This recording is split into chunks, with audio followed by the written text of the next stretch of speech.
শ্রাবণ মাসের যে কোনো সোমবার সাথে রাখুন এই গাছের শিকড়। আপনার জীবনের সমস্ত আপদ বিপদ রোগ জ্বালা যন্ত্রণা দূর হবে। দেবাদিদেব মহাদেবের আশীর্বাদে আপনার সকল মনস্কামনা পূর্ণ হবে। নমস্কার বন্ধুরা, আমি সুচরিতা সবাইকে স্বাগত জানাচ্ছি কিপ ট্রুমিং চ্যানেলে। বন্ধুরা, আশা করছি ঈশ্বরের আশীর্বাদে প্রত্যেকেই ভালো আছেন এবং সুস্থ আছেন। চলছে শ্রাবণ মাস।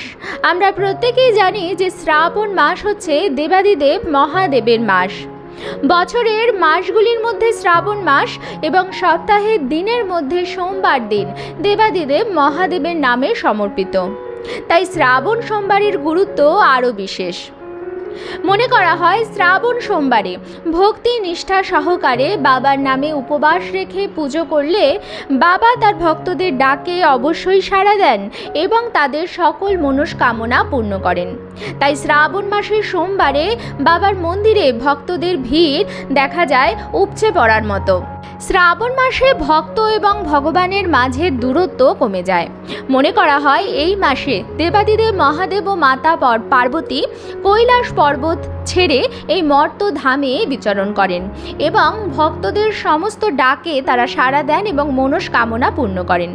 তাই শ্রাবণ মাসে যদি দেবাদিদেব মহাদেবের আরাধনা করেন এবং তার সাথে সাথে বাবার অত্যন্ত প্রিয় এই গাছের শিকড় আপনারা কোনো শ্রাবণ সোমবারে ধারণ করতে পারেন, তাহলে আপনার মনস্কামনা তো পূর্ণ হবেই, তার সাথে সাথে আপনার জীবনের যাবতীয় সমস্যার সমাধান কিন্তু হয়ে যাবে। তাই আমার সকল দর্শক বন্ধুদের অনুরোধ করব যে আজকের এই ভিডিওটি একদমই স্কিপ না করে সম্পূর্ণ দেখবেন এবং দেখার পর যদি ভালো লাগে তাহলে অবশ্যই কিন্তু একটি লাইক করবেন, কমেন্টসে লিখবেন হর হর মহাদেব এবং বন্ধুরা অবশ্যই ভিডিওটি শেয়ার করবেন আপনাদের নিকট আত্মীয় স্বজন এবং বন্ধু বান্ধবদের সাথে। চলুন বন্ধুরা, আসা যাক মূল পর্বে। শিব পুরাণে শিব পুজোর নিয়ম ও সামগ্রীর উল্লেখ রয়েছে। মহাদেবের আরাধনার এমনই একটি সামগ্রী হল ধুতুরা ফুল ও ফল। শিব পুজোয় অপরিহার্য সামগ্রীর মধ্যে অন্যতম হল ধুতুরা। যেমন বেলপাতা ছাড়া শিব পুজো অসম্পূর্ণ, তেমনি ধুতুরা ফল ও ফুল অর্পণ করলে শিবের বিশেষ আশীর্বাদ লাভ করা যায়। শিব পুজোয় ধুতুরার বিশেষ মাহাত্ম্য রয়েছে। এই ফলটি বিষাক্ত হলেও শিব পুজোয় অপরিহার্য এবং ধর্মীয় ধারণা অনুযায়ী এটি অত্যন্ত শুভ।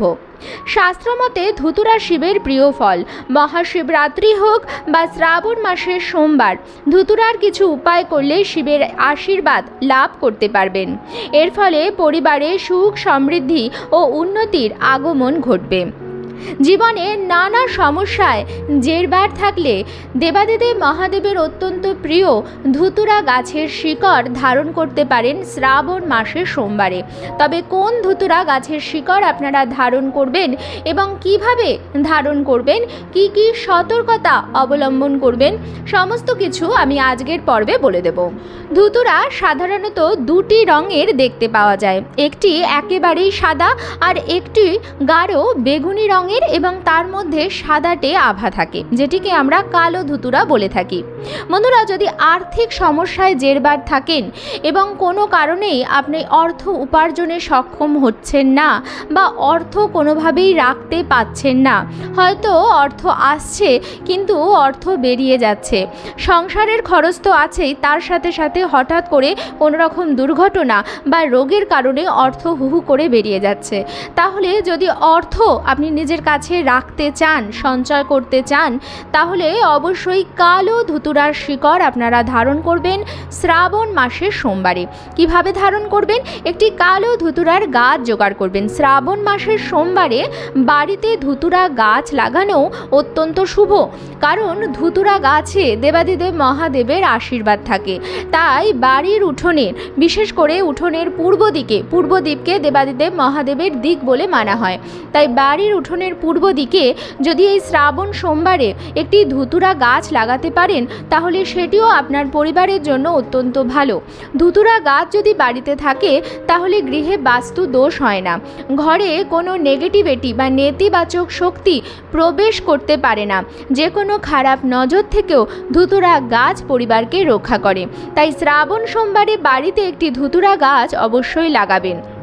এবং যখন এই গাছটি লাগাবেন তখন সেই গাছটির শিকড় বা মূল থেকে সামান্য পরিমাণ অংশ আপনি সংগ্রহ করে নেবেন।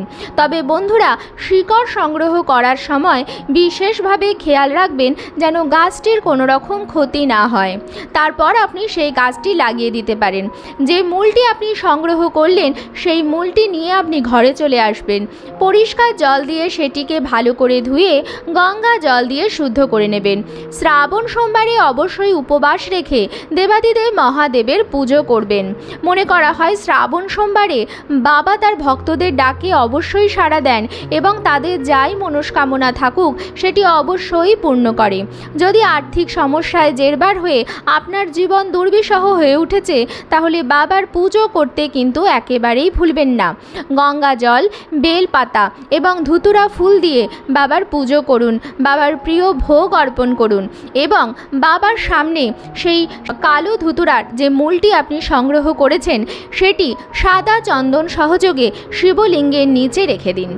বন্ধুরা, শ্রাবণ সোমবারের সকালবেলায় যখন আপনি পুজো দেবেন সেটি শিবলিঙ্গের চরণের কাছেই রেখে দেবেন। যদি আপনার বাড়িতে শিবলিঙ্গ না থাকে, শিব ঠাকুরের কোনো আলেখ্য থাকে, আপনি সেখানেও রাখতে পারবেন, তাতেও কোনো অসুবিধা নেই।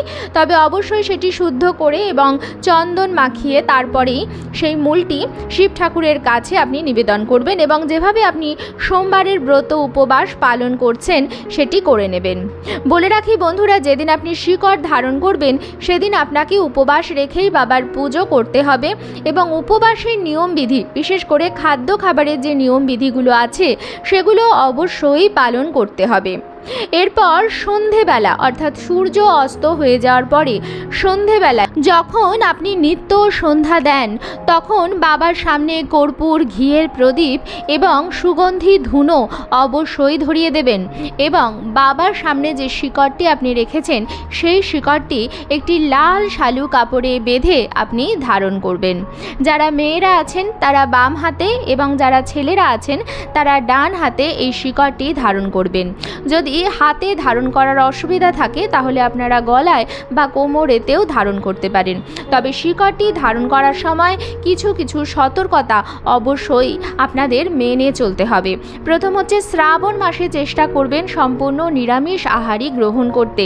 শ্রাবণ মাস মহাদেবের মাস এবং দেবাদিদেব মহাদেব হচ্ছেন পশুপতিনাথ, তাই শ্রাবণ মাসে কোনো রকম পশু মারা ঠিক নয়।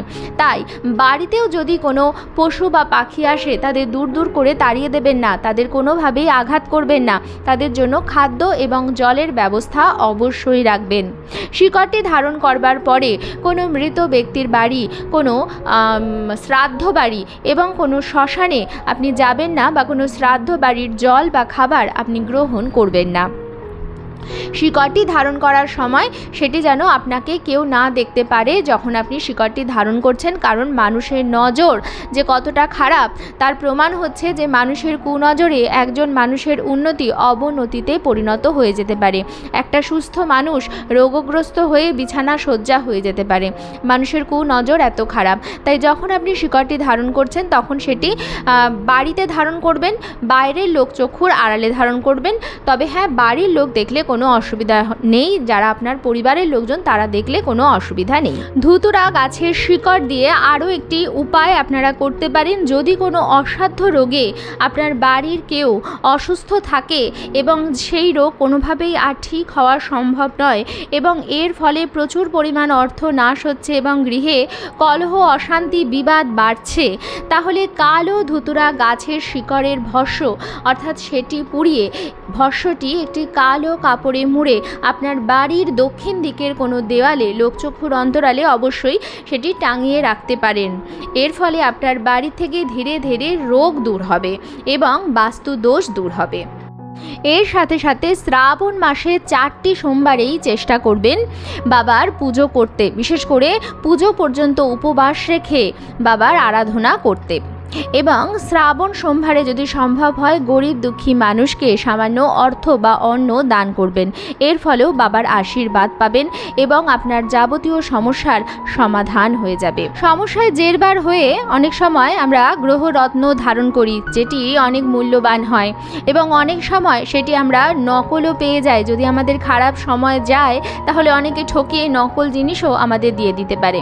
কিন্তু গাছের শিকড় এমন একটি জিনিস যেটি নকল হওয়া সম্ভব নয়। আপনি স্বহস্তে সেটি গাছ থেকে নেবেন এবং স্বহস্তে ধারণ করবেন, অর্থাৎ কাজটির মধ্যে কোনো ফাঁকি থাকলো না। শুধুমাত্র শ্রাবণ মাস ভর এই শিকড়টি আপনি সাথে রাখুন, অত্যন্ত ভালো ফল পাবেন এবং আপনি নিজেই আমাকে পরে ধন্যবাদ জানাবেন। আজকের পর্বটি আমি এখানেই শেষ করছি। আশা করছি আজকের ভিডিওটি আপনাদের ভালো লাগলো এবং একটু হলেও উপকারে লাগলো। ভিডিওটি ভালো লাগলে অবশ্যই কিন্তু লাইক, কমেন্টস এবং শেয়ার করবেন বন্ধুরা। আর যদি চ্যানেলে নতুন হন তাহলে অবশ্যই চ্যানেলটিকে সাবস্ক্রাইব করে আমার সাথে থাকবেন। দেখা হবে কিপ গ্রুমিংয়ের নতুন আরও একটি পর্ব নিয়ে। সবাই খুব ভালো থাকবেন, সুস্থ থাকবেন।